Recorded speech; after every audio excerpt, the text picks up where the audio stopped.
अलहिजाज news से मैं हूं आकाश न्याजी। गुजरात के इलाका जलालपुर जट्टा के गांव करीमदाद सईदा में एक पीर की बीवी को सरेआम गोलियां मारकर मौत के घाट उतार दिया गया।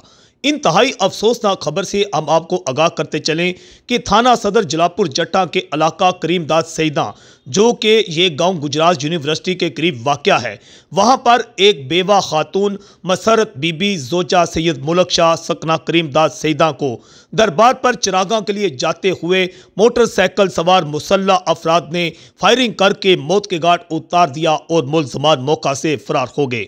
इत्तला मिलते ही SHO थाना सदर जलालपुर जट्टा तनवीर अब्बास भट्टी मां नफरी मौका पर पहुंचे और मकतूला की नाश कब्जा में लेकर पोस्टमार्टम के लिए अस्पताल पहुंचा दी है। थाना सदर जलालपुर जट्टा पुलिस ने कत्ल का यह मुकदमा भी दर्ज कर लिया है और मकतूला का जो बेटा है पीर सैयद चंद शाह, उसकी मदयत में नामजद मुलजमान के खिलाफ यह मुकदमा दर्ज किया गया है।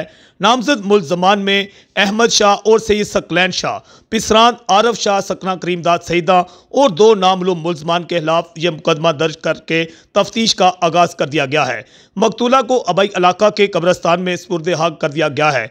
FIR में यह दर्ज करवाया गया है कि मुलजमान जो हैं उनकी बहन की शादी जो है वो मकतूला का एक बेटा जो शाह सवार है उसके साथ हुई थी, जिसकी बहन को उनने तलाक दे दी थी और इसके साथ साथ तराजा ज़मीन भी चल रहा था, जिसकी बुनियाद पर जो है फायरिंग करके खातून को मौत के घाट उतारा गया है। थाना सदर जलालपुर जट्टा पुलिस ने छापा मारकर बताया गया है कि एक मुलजम को गिरफ्तार भी कर लिया है, जबकि दूसरे मरकजी मुलजम की गिरफ्तारी के लिए छापे जारी हैं। अलहिजाज न्यूज़ से मैं हूँ आकाश न्याजी।